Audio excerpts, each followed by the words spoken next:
अवधूत चिंतन श्री गुरुदेव दत्त. श्री स्वामी समर्थ. जय जय स्वामी समर्थ. स्वामी म्हणतात, बाळा, या संदेशापर्यंत तू आला आहेस कारण बाळा, आम्ही तुला आज्ञा केली आहे म्हणून तू इथपर्यंत आला आहेस. बाळा, परमेश्वराच्या इच्छेनुसार सर्व काही जीवनामध्ये घडत असते आणि बाळा, तुझ्या जीवनामध्ये सुद्धा जे परमेश्वर ठरवेल, जे तुझे स्वामी ठरवतील तेच होईल. कारण बाळा, तुला आम्ही तेच देण्याचा प्रयत्न करतो जे तुझ्यासाठी योग्य असते. तर बाळा, या संदेशाला शेवटपर्यंत नक्की ऐक. स्वामी म्हणतात, बाळा, स्वतःला इतका त्रास करून घेऊ नकोस. तू एकटा नाही आहेस रे. आम्ही नेहमी तुझ्या सोबत आहोत. तू काळजी करू नकोस. अरे बाळा, आयुष्यामध्ये सुख आणि दुःख येणारच. जसे तू सुखाचा मनापासून स्वीकार करतोस, त्याचप्रमाणे तू थोड्या दुःखाचाही स्वीकार करायला शिक. कारण त्या दुःखामधून तू निघणार आहेस हे तू मनात धरून चल. तू डगमगू नकोस आणि स्वतःला कधी हरवू देऊ नकोस. बाळा, तू घाबरतोस कशाला? मी सदैव तुझ्या पाठीशी आहे आणि नेहमी उभा राहील.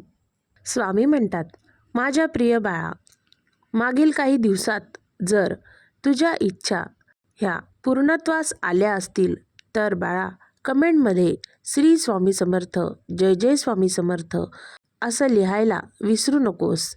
बाळा, त्या ठिकाणी तू आमचे जर नामस्मरण करशील तर ती तू केलेली आमच्या प्रती सेवा असेल.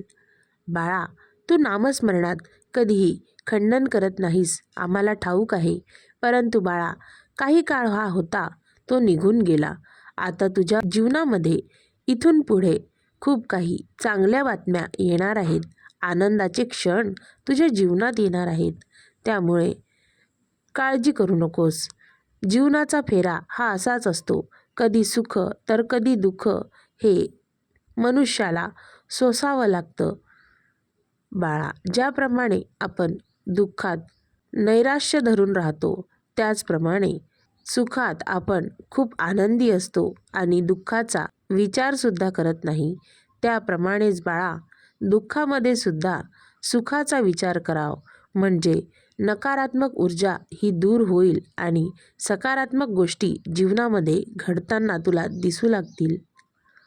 स्वामी म्हणतात, बाळा, जेव्हापासून तू आमच्याकडे आला आहेस तेव्हापासून आम्ही तुझ्या सर्व अडचणी दूर करण्याचा प्रयत्न केलेला आहे. तुझ्या मार्गातील सर्व अडचणी आम्ही तुझ्यापासून दूर केल्या होत्या. तुझे रस्ते देखील आम्ही मोकळे केले होते. कारण पुढे तुझ्या जीवनात आम्हाला सर्व काही चांगलं करायचं होतं. त्यासाठीच आम्ही काही दिवस तुझ्या जीवनात अडचणी आल्या होत्या आणि त्यानंतर आता इथून पुढे चांगले दिवस तुझ्या जीवनात येतील. तू तुझ्या स्वामींवर असलेला विश्वास असाच कायम ठेव. तो कधीच डगमगू देऊ नकोस. कारण बाळा, विश्वासावर सर्व काही जिंकल्या जातं. या ब्रह्मांड नायकावरचा विश्वास कधीही डगमगू देऊ नकोस बाळा. स्वामी म्हणतात, बाळा, जीवन जगताना वेळ कोणतीही येवो, परंतु बाळा, तुझे मन विचलित होऊ न देता परिस्थितीचा तू सामना करायला शिक. कारण वाईट परिस्थिती कायम राहत नसते. वाईटानंतर चांगले दिवस जीवनामध्ये येतच असतात. स्वामी म्हणतात, बाळा, तू बघितलेली सर्व स्वप्ने, सर्व मनोकामना तुझ्या पूर्ण होतील. फक्त तू बाळा, माझ्यावर असलेला विश्वास हा असाच ठेव आणि तुझे निसंकोचपणे तू कार्य करत राहा. स्वामी म्हणतात, बाळा, नामस्मरणामध्ये खूप अद्भुत शक्ती आहे.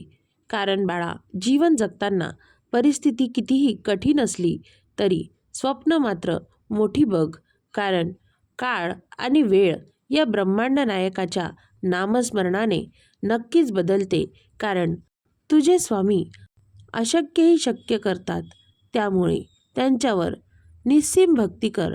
त्यांच्यावरचा विश्वास अतूट ठेव आणि भक्तीत कधीही संकोच करू नकोस. स्वामी म्हणतात, बाळा, जो व्यक्ती सत्कर्म करतो आणि जीवनामध्ये सकारात्मक विचार ठेवतो त्याला जिंकण्यापासून कोणीही थांबवू शकत नाही. बाळा, सत्कर्म केलेल्या व्यक्तीला आधार शोधण्याची गरज नसते, कारण त्याच्यावर कितीही वाईट प्रसंग आला तर त्या व्यक्तीला आधार नियती, निसर्ग आणि प्रकृती आणि आपले स्वामी परमेश्वर देत असतात. अशा प्रकारची मनुष्य जर संकटात अडकतीलही तर त्यातून त्यांना सुखरूप स्वामी काढतात, कारण ती गोष्ट त्यांनी त्यांच्या जीवनामध्ये सत्कर्म केलेले असतात. त्यामुळे कायम कोणाची ना कोणाची मदत राहावी. बाळा, सत्कर्म केलेले कधीच वाया जात नसते. आज ना उद्या भविष्यामध्ये त्या केलेल्या सत्कर्माचे फळ तुला नक्की मिळते. त्यातल्या त्यात चांगल्या स्वरूपात मिळते. वाईट प्रसंगात आणि संकटासमयी एखाद्या व्यक्तीला आधार दिलास तर तुझे जीवन सफल होईल असे तुला वाटेल आणि नक्कीच तुला आमची देखील आठवण येईल. कारण बाळा, केलेले सत्कर्म आणि केलेले पुण्य कधीही वाया जाणार नाही.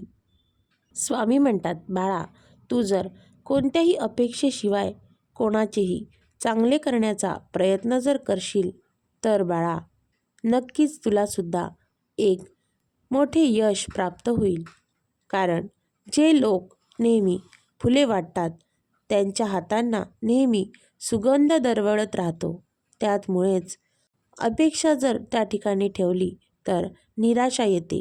म्हणून बाळा, अपेक्षेशिवाय कोणाचेही चांगले करण्याचा प्रयत्न कर. नक्कीच तुझ्या जीवनात तुला यश प्राप्त होईल. स्वामी म्हणतात, बाळा, जीवनभर नुसतं पैसा कमवण्याकडे लक्ष देऊ नकोस, कारण त्याने जगणे बाजूला राहून जाते. जन्माला येताना तू काय घेऊन आला होतास आणि मरताना तू काय घेऊन जाणार आहेस? काहीच नाही. इथेच सगळे सोडून जायचे असते. त्यामुळे बाळा, ज्या क्षणाचा आनंद घेता येईल तो क्षण आनंदित कर आणि दुःखाला दूर कर, दुःखाला विसरून जा. कारण जीवनाचा प्रत्येक क्षण तुला काहीतरी देत असतो आणि नकळतपणे तुझ्या आयुष्याचा एक क्षण तो घेत असतो. आणि तुला जर आयुष्य जगायचे असेल तर आनंदात जगण्याचा प्रयत्न कर. तुला दुःख दिसणारच नाही. स्वामी म्हणतात, जीवनाला हसता हसता सामोरे जा. आयुष्याला तरच घडवू शकशील जेव्हा तू येणाऱ्या भविष्याचा विचार करशील. भविष्य कधी निघून जाईल आयुष्य कळणार नाही. आताचा हसरा क्षण परत मिळणार नाही बाळा. त्यामुळेच आता जे आहे त्यात समाधानी मान. धावपळीच्या या जीवनात कोण कोणाची आठवण काढत नाही बाळा. त्यामुळे तू स्वतःचा विचार कर आणि दुसऱ्यांना मदत करण्याचा प्रयत्न कर आणि जीवन आनंदी आहे हे नेहमी लक्षात ठेव आणि आयुष्य जगत राहा, हसत खेळत जगत राहा. स्वामी म्हणतात, बाळा, मन ओळखणाऱ्यांपेक्षा मन जपणारी माणसं हवीत. कारण ओळख ही क्षणभराची असते तर जपवणूक ही आयुष्यभरासाठी असते. बाळा, भलेही तुझी प्रगती थोडी कमी झाली तरी चालेल, पण तुझ्या मनात जर असा विचार असेल की माझ्यापासून कोणाचे नुकसान नको, ही भावना जर तुझ्या मनात असेल तर तू योग्य त्या प्रगतीच्या वाटेवर आहेस. काळजी करू नकोस, आम्ही तुझ्या सोबत आहोत. स्वामी म्हणतात, बाळा, तुझे मन किती मोठे आहे हे महत्त्वाचे नाही, तर तुझ्या मनात असलेला आपलेपणा किती आहे हे जास्त महत्त्वाचं आहे. कारण ज्या ठिकाणी आपलेपणा असेल त्या ठिकाणी कुठली स्पष्टता द्यायची गरज भासत नाही. ते नेहमी सत्य राहते. अवधूत चिंतन श्री गुरुदेव दत्त. श्री स्वामी समर्थ. जय जय स्वामी समर्थ. अवधूत चिंतन श्री गुरुदेव दत्त. श्री स्वामी समर्थ. जय जय स्वामी समर्थ.